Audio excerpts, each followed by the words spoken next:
Hello,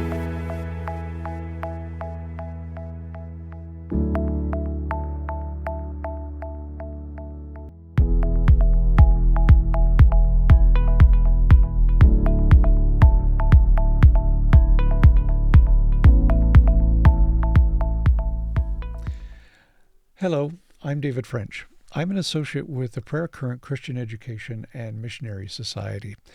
We simply call it Prayer Current, and it's been around for about 15 years now. We help you reach your world through evangelism and making disciples through missional prayer. At the heart, we're a missions and evangelistic organization.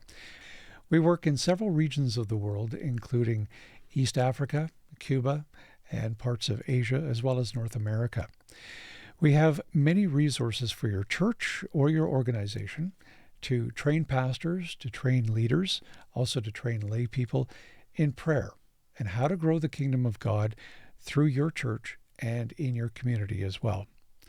We want to introduce you to some of the materials that we have, books and studies, and today we're going to spend some time with John Smed. He is the founder of Prayer Current. He spent 7 years as the director of church planting with the Presbyterian denomination in the United States and has planted churches himself and advised others on church planting. In this podcast, we're going to look at his latest book. It's called Discern and Engage, Essentials in Spiritual Warfare. It's a detailed look at the cosmology of the Christian worldview. It's deeply helpful in that age-old discussion of the conflict between good and evil and how that's playing out in our modern world. It also looks at you as a follower of Christ, and how you can guard yourself, how you can guard your family, your church, and your community in this age, which many view as rather dark. I hope you enjoy this discussion. John joins us in the studio today, and let's talk about the title here, John, to start with. Why discern and engage? The essentials of spiritual warfare. Well, I would say those are the two key elements. You know, it's a spiritual gift to discern the spirits, but I think every believer wants to discern not only the parameters of the rising tide of evil in any generation, but particularly in our day, but also to discern the powers beneath the powers that be. That Christian cosmology is that we live in this in-between world. There's heaven above, a perfect world of love, Father and the angels. There's a world beneath, which is a world of hate, a world of war, a world of destruction. And we're caught in between those two worlds. That's what spiritual warfare, it means to be sandwiched between those two, because heaven and hell have been at war before creation, when Satan was cast out in the primordial battle. But that battle now has a front, or has an arena, and that arena is earth. That's where Satan wants to take captive those to his side. That's where God is rescuing and sending his angels to do his work, and obviously sent his son into the world. So, like you mentioned, that battle has been going on for who knows how long in reality. But why write this book now? Why is it important today? Well, I think it's important that we re-engage the conversation. I think spiritual warfare is either avoided, and we're living life almost as if there wasn't one. In other words, it's kind of just almost secular in our treatment of factors, and we look at education, medicine, and other things and don't take into account. We look at political trends, political parties. We don't think that where's the devil in all this? We don't see what they saw in the New Testament. Now, they do see that in other countries, more manifest and more obvious, and we're beginning to see more manifest examples. So I'd say just to begin the discussion again and to get us thinking about spiritual warfare, I would also say that most of what I'm familiar with in terms of spiritual warfare deals with specific encounter with demons. You know, whether you're casting out a demon or discerning a spiritual force like a demon, and I would just say there's individual dimensions to spiritual warfare. There's ecclesiastical and church dimensions to spiritual warfare. There's cultural and societal dimensions, and there's dimensions of spiritual warfare in every field, because spiritual warfare permeates the world we live in. Christian life isn't only war, but it's always war. In other words, this battle is going on all the time, and there won't be a truce between heaven and hell. And so we can't anticipate a time when a truce will be held. So we need to re-engage, but not to be focused just on casting out demons or discerning demons or this kind of thing. If you need that information, I would say it's more rare that this thing happens than what I'm talking about, and also the people who are able to handle that are more rare. I think a church in United Prayer could handle these problems. If you did encounter someone or some situation where it was manifestly demonic, just join your hands in prayer. There's nothing magic about it. But if you want specific experience, join with us to a trip to India sometime, and they'll show us exactly how to deal with these things. or Uganda, where they talk about witchcraft, or if you go to Cuba, you're talking about Santeria, where somewhere upwards of 50% of the population are engaged in Santeria to some degree. Yeah, Brazil, voodoo, and other things are very prevalent. So let's put this in the North American context. Why do you hope, or what do you hope, the reader will come away with in terms of reading this book? Well, I think I'm all in favor of apologetics and reasoning arguments and understanding what we believe, but I don't believe that that's going to be adequate for the phase we're entering into. I think we're going to be dealing more specifically with manifest evil, with manifest opposition to God, with a confusing of creation categories that we see.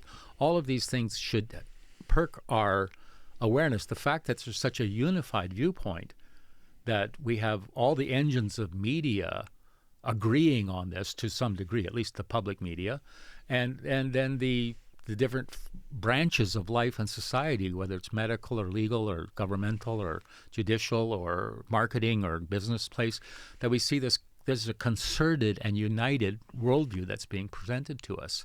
And that should remind us of Psalm 2. The nations have gathered themselves against the Lord and his anointed. But it should also remind us that there's powers behind the powers that be, that the strategic mind behind this is not any particular political leader or media magnum, somebody who's powerful in media. It is the enemy who's able to unite and accelerate and bring to pass things in this world.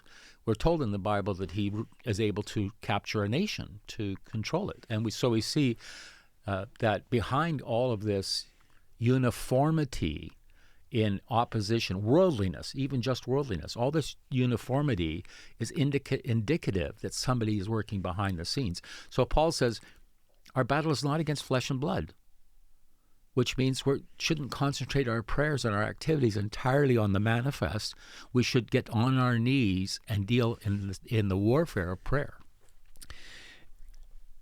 Just expanding on that last point a little bit, how do we use this book in terms of our personal life? Well, I would say it goes far beyond our personal life, but I've received a lot of feedback, and you'll see from reading the book the acknowledgments of people that have found it both personally helpful and helpful for their organization. A kind of a wake-up call to think about these things, but also a realization that I think people realize something's going on. Believers and unbelievers, we live in what might appear to be crazy times. But I think it's not crazy if you understand spiritual warfare. It's actually playing out of what we were told and warned, that Jesus said, you will see the signs of the times. You will raise your eyes at that point. When all of these things begin to happen, raise your eyes, because your redemption is drawing nigh. So I find people saying, you're putting in biblical and practical language what I was feeling. You're hitting the nail on the head of my angst and my concern about the world. And instead of being diverted to politicalization of our entire spirituality, and which party we belong to, left or right, which isn't spiritual warfare. It's not where the battle is fought. Paul says it's not flesh and blood. So we have to look deeper to where we as Christians are united, where we are united in prayer and we're united in this warfare. So if I'm a Christian leader, a pastor, a Bible study leader, even say if I oversee some churches, how can this discussion be used on a day-to-day basis to work with your congregation, to work in such a way that you want to see the kingdom of God expand? Well, we're going to train regional leaders and a number of pastors. I think they say 180 or so are planning to be in Cuba. And we're going to give them the book to read, and then we're going to discuss it when we get there. So I would just say, discuss it with your team, discuss it with your leaders. We're right now in our church, we're with the men's prayer group, we're running through the book chapter at a time, discussing it. And I think not only reading it individually, but I think we learn actually more by discussing something than just reading it. Literally, that a discussion that if you read something, they say you might have 10 to 20% retention. If you discuss it, you get up to 50 or 60% retention. So I would heartily encourage people to read the book in group and study it together. John, thanks for this discussion. So in the upcoming podcast that we have on this book, we're going to look at knowing your enemy. We'll also look at knowing the times and dealing with the fiery darts and the attacks of Satan. It's all interesting stuff. And if you want to explore this book in depth, you can find it on our website. That's simply prayercurrent.com. And please explore the other materials and books that we have that are available there.